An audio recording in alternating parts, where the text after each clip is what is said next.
I reversed cancer without surgery, radiation, or chemotherapy in fewer than 8 months, and I'm going to tell you how I did it.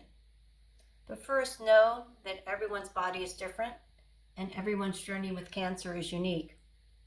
I'm Cynthia Chin Lee, and a month after retiring from a 40-year career in high tech, I had my annual mammogram, expecting everything to be normal. I live on the beautiful California coast, ate what I thought was a mostly healthy diet, and exercised 4 times a week, and had a busy life with friends, family, and volunteering. But I didn't volunteer for cancer. The radiologist saw something on my right breast, so I had a biopsy. They found cancer and immediately prescribed the standard protocol, surgery, and within a month. Not convinced, I went for a second opinion with a different medical clinic. Again, they recommended surgery. After surgery, the doctor said I would have a course of radiation.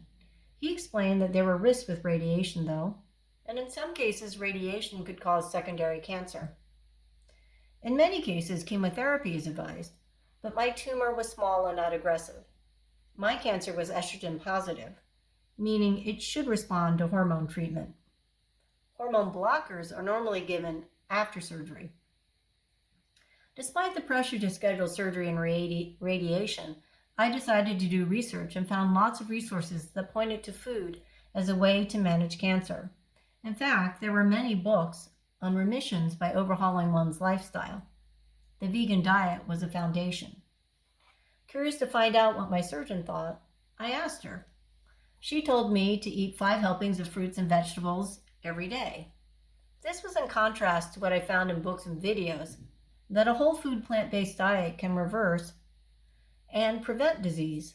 In fact, scientific studies showed that plant-based diets lead to longer lives and could reverse not only cancer, but the top causes of death in developed countries, including heart disease, diabetes, and stroke. Did doctors not read the studies that were widely available on the web? Was diet the elephant in the room?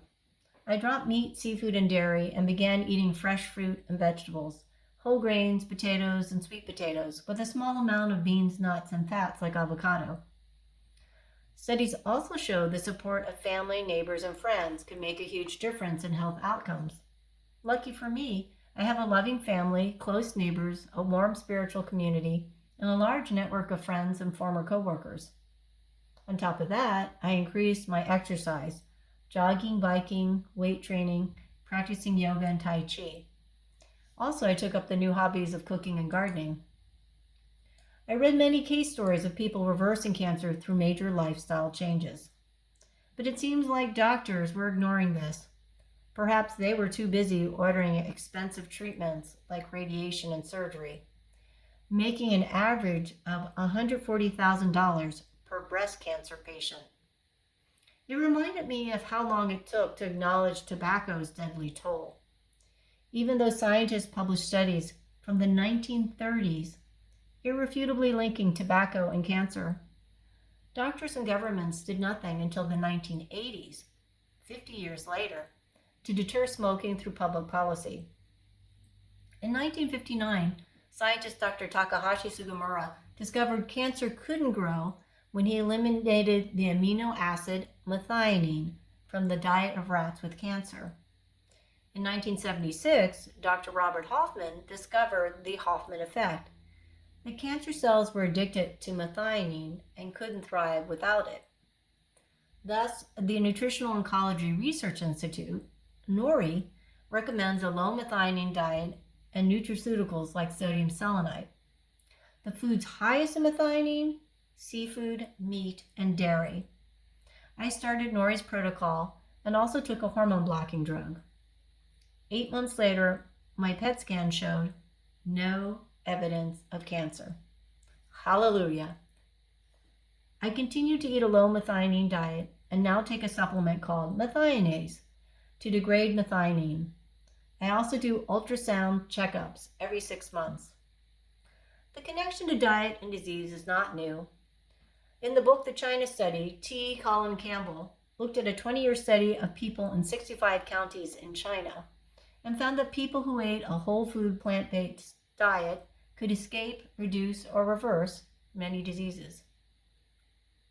The 2011 documentary Forks Over Knives had the same message. Eat a whole food, low-fat, plant-based diet to reverse or reduce disease. Critics say, it's something we already know. Indeed. Tired of hearing how bad our diet is? Let's follow the healthiest communities, called the Blue Zones, like Okinawa, Japan, Sardinia, Italy, and Loma Linda, California. What do the longest lived people share? A plant-heavy diet, strong family ties, exercise, and social engagement. Want to hear more? Join us every Saturday at 8 a.m. Pacific Time for a free Zoom, where we'll talk about how we're eating better, starving cancer, and living longer. Or look for our book, The Science of Starving Cancer, Exploiting the Hoffman Effect.